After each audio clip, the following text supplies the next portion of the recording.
G'day YouTubers, and welcome to part 2 of making a fairing and fitting a B54 transducer to my baseboard. I'm doing this in 3 parts because making the fairing and fitting the through-hole transducer to a boat is something you don't want to mess up. I'm not an expert at this by any means. I've had some experience at fiberglassing, so I'm confident that I can do the job properly. I want to convey everything to you just in case someone decides they want to do it. You'll need to get some experience fiberglassing. You'll need to have some idea of what you're doing. The idea of this video is to give you an overview of everything you need to do and know to do this successfully. I've fast forwarded a lot of sections in this where the job takes a while and it's tedious. Most of the fast forwarded sections are going really fast and only go for about 5 or 6 seconds. There's useful information spread throughout the video. I hope it all helps.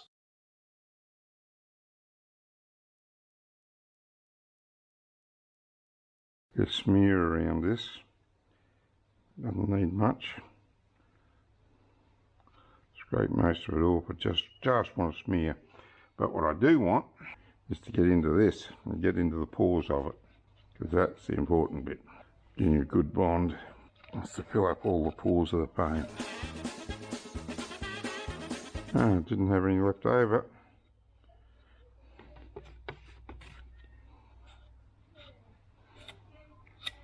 Alright, now, oops to daisy, idiot, picked it up by the wrong end. And that's it, push him all the way in there. We've got a bit of glue squeezed out down the bottom. I'll see if I can get that. I did, good. Alright, well that's perfect now. Let that dry in there. And should be able to get a washer and a nut down there. That will do the trick. Next thing I've got to do is decide how to mark this out. I've got to cut the piece out for this. And what are we looking at? A 59 radius, so that's 118 diameter. I got this marked out with the help of a piece of aluminium that was about the right size.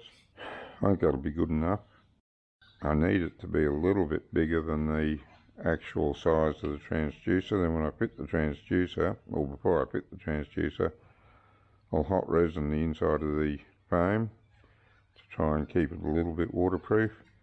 And when I put the transducer in, I'm going to bed it all in sticker flex so that there shouldn't be any water get into it, but that's about the best I can do. I think it'll work. So that's the plan.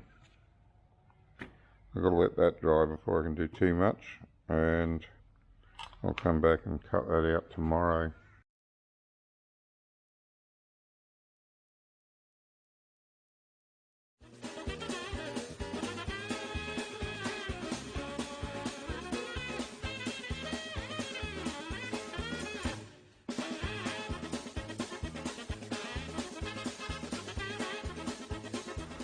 There we go.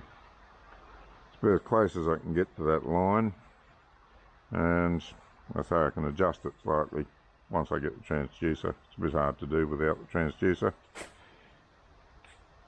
There we go. Clean that up, put things away. And with all this rain about, it's not a good idea to do any fiberglassing, particularly where you're worried about it delaminating or coming off. I've only got these thinnish bits here to have any strength to stick the top layer or bottom layer, because it sits that way, to stick that on. So I want to do it on the best possible day, and that means no rain, which is quite unfortunate because we've got 8 days of rain forecast. So I've got plenty of other things to do.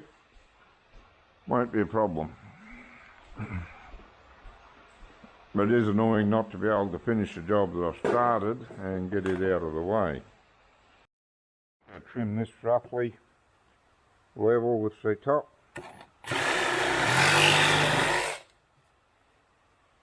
Near enough. Sandpaper will look after the rest.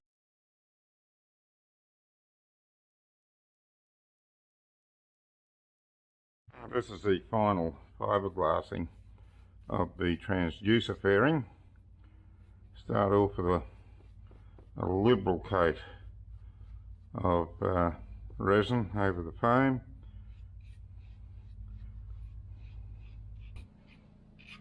I'm going to get a few runs here and there.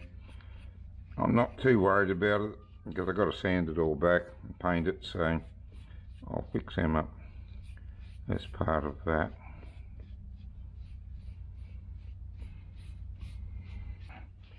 Make sure you get all the materials cut before you start.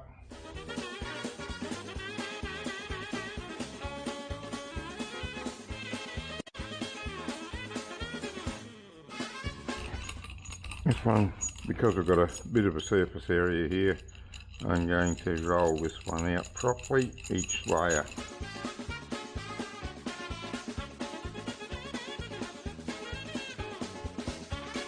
It's going off quick. Maybe a little bit less catalyst in the next batch.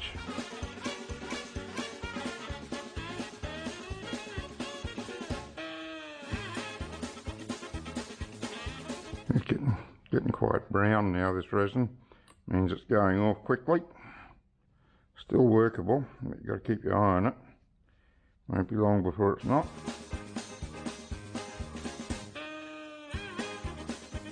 If this was a boat hull, I'd be taking a lot more care with the wetting out, trying not to get excess resin in it.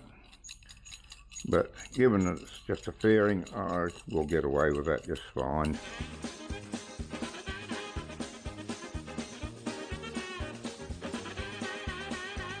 Just mention that what you're after is the translucent look, where you can see what's underneath the resin and no white patches or air bubbles in it. Got too much resin prepared, but never mind. We're just going to have to waste some.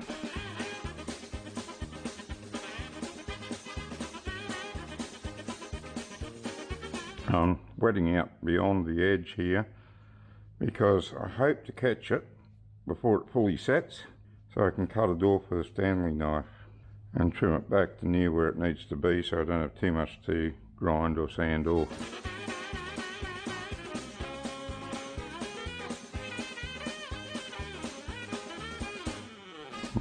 That's all waste, unfortunately. Hate waste. But sometimes it's unavoidable if you're going to do the job properly.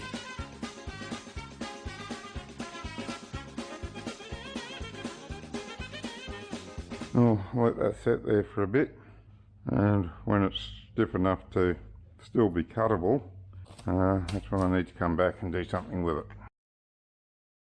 I think this is hard enough now to try cutting it with a Stanley knife.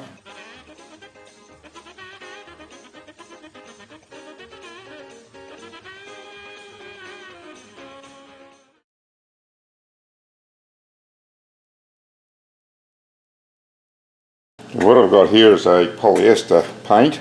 It's basically a resin with a white tint in it. Not a gel coat, but it's quite thick, and it is, as I said, polyester. So what I'm doing here, I'm going to give it a fairly thick coat on this and set it down to dry, and then sand it back and do that several times until I've got a nice polished surface on it.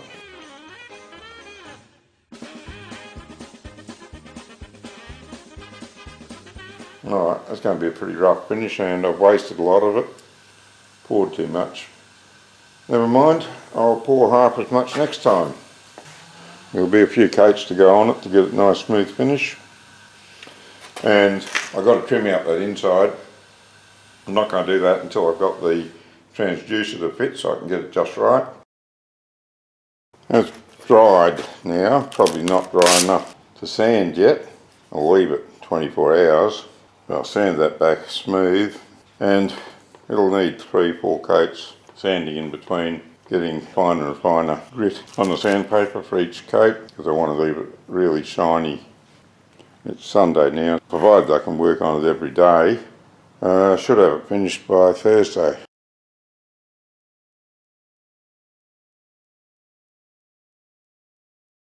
I've given it one sand off. I hope you can see that there. I've sanded the white polyester paint down to the fiberglass in some spots to get rid of all the high bits. So now I'm just going to give it another coat of paint. Oh, and by the way, a lot of blokes will tell you need a really expensive brush for this job. I don't find you do, I just use the cheapest brush I can find. As long as you look after it a bit, it doesn't seem to lose any hairs. It does if you're painting, but not with fiberglass for some reason. At least not for me.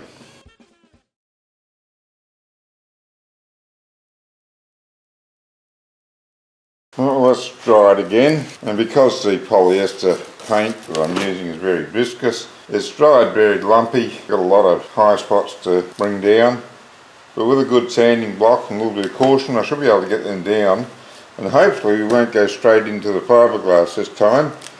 I put a really thick layer of paint on it, so if I'm very lucky I might be able to finish it off with this, then another light layer and some fine sandpaper to polish it up. I've got a very hard block on the sandpaper. Hopefully we'll get the high spots without going down into the low spots too much, and we'll get a nice even sand on it.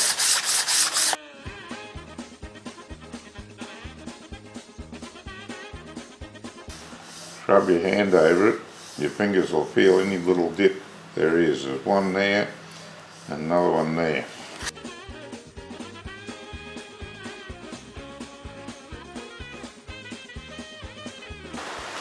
It's hard on the back, the table is just not quite high enough. The original intention of this table, before it got half built, was to put it on some hydraulic ram so I could raise and lower it.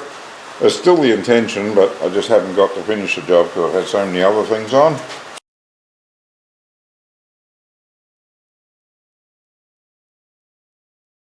What I hope is going to be the final coat, and this time I'm going to spread it with a roller because I don't need it very thick, but I do want it fairly smooth so that I only have to give it a really light sand with some really light sandpaper, and it'll come out all covered and nice.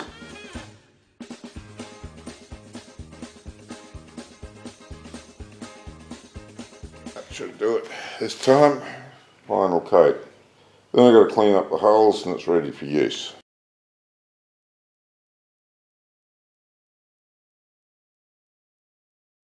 That's the transducer. This is the fairing that comes with it. And that fairing, I had to make a longer fairing because the hole needs to be up there for the bolt. So I can't use this one. And this is what I've made instead. It's a little bit lower profile than that one could have been. So I'm hoping it all works out. Now I've got to uncoil all these bits and pieces so that I can feed it through and mark the exact size of the transducer, because I got it approximately right, but without CAD drawing or anything I couldn't get it exact. Overkill, 10 metres of it. I only need about 2 or 3. And dang, I got a plug on there, which means I didn't want to have wire coiled up in the bait, but I knew about the other wire where it was going to be bare wires and I had to attach them. But this is a surprise.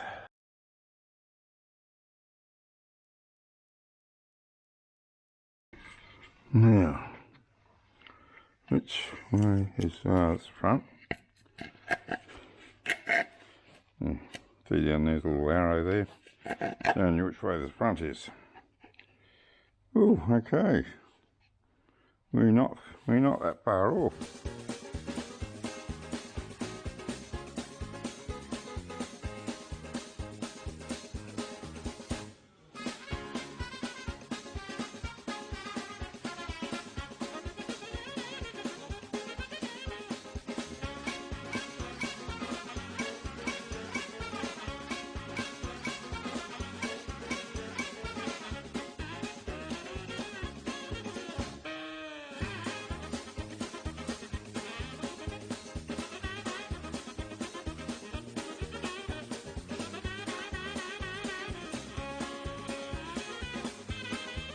Okay, looking good.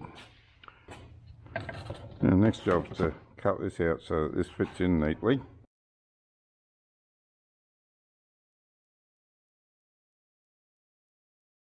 Now I'm down to the stage where I need to just knock out this little bit of excess fiberglass back to that pencil line. I don't really have the tool I'd like to do the job. I've got the burr, which is fine, but I would have liked an angle drill to do it so I could support my hands easier. And I think that would be a better job, but see how we go with this.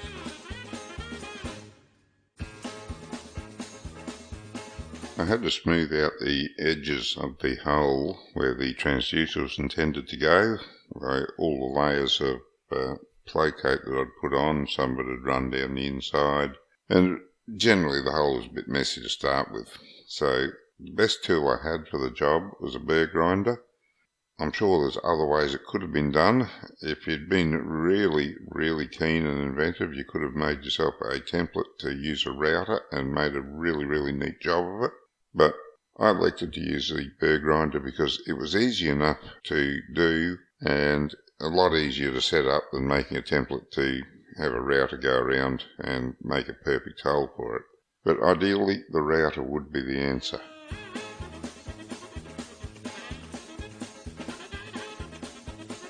To see if he's deep enough. He won't go in that way all the way. I hope he doesn't anyway, because I want to make use of that. Oh, yeah, going some way. Yeah, yep, okay. Yeah, I want to make use of that taper. So anyway, that's going to happen. Is to put him together properly with the cords fed through the top here. A bit painful, but never mind, has to be done. Unroll these again.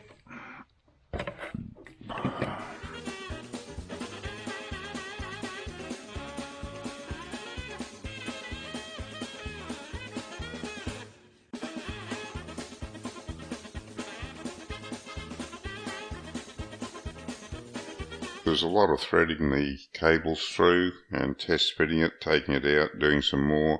Towards the end, when I didn't have very much to remove, I was leaving the cables through the hole and just taking the transducer out and setting it aside. If you do that, be very, very careful to keep your burr grinder away from the cables. If you're using a router, you can't do it, obviously. But if you're using a burr grinder, make sure you don't touch your cables with it or you will damage them.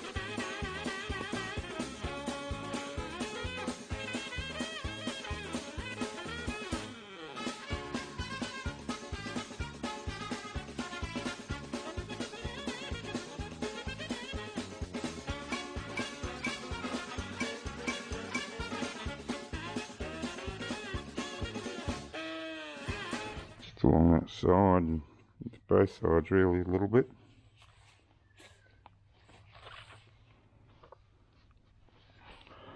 I'll just see how he pulls down with a little bit of pressure.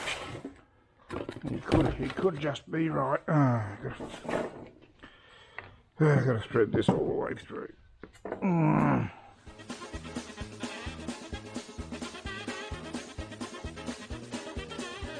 Yeah, okay, we'll definitely need some more on him. And let's make some notes because I probably won't get to it here without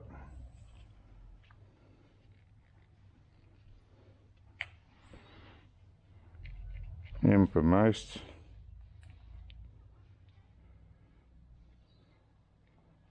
Most. So all along that bit.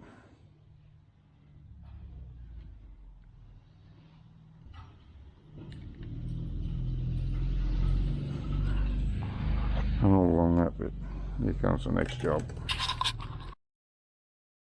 I've got some universal fixer, some duct tape around the edge here, so try not to disturb the hole I've made too much while I build this up a little bit.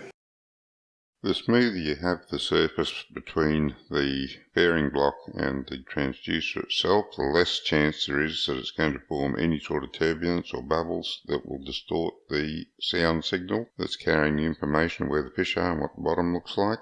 So what I'm doing here is using the flow coat, which is pretty much like a bog, but a lot thinner. So I'm using the flow coat to build up the little bit that it's low around one side of the edge of the transducer. It's less than 1 millimetre, so there's not very much it needs to be filled up, and the flow coat's ideal for that. Its viscosity is enough to make up that thickness without it running everywhere. So that's what I'm doing here, adding to the thickness, and then after that I'll get some sandpaper and sand it down smooth so that the height of the transducer is exactly the same as the edges of the fairing block. And that's it for this video. It's been a fairly long video as these sort of videos go. I hope you've seen everything that I've needed to do to get this to work properly. There's a lot of considerations to doing this. Not only has the transducer got to work properly, but the fairing block, particularly where I'm putting it, has to be shaped so that it doesn't disturb the water flow over the propeller. That's very important, and also on the baseboard it's got that tunnel under the hull. That needs to be undisturbed as much as possible. Since building this I've had a chance to do some water trials with it. I haven't got the MFD yet, so I can't trial the transducer itself, but I can say that the fairing block hasn't affected the performance of the boat at all, or at least not detrimentally. If anything, it's slightly improved things. Not saying you should go and put a fairing block on because of that. The improvement that I saw was measured, but it could be just that last time I measured the performance I was travelling against the current, and this time I might have been travelling with the current. It was a minor improvement. Anyways, one more episode to come in this series, and that will finish off the block, mount the transducer in the fairing block, and mount the fairing block on the boat. That'll be coming out in the next week or so. Until then, good fishing.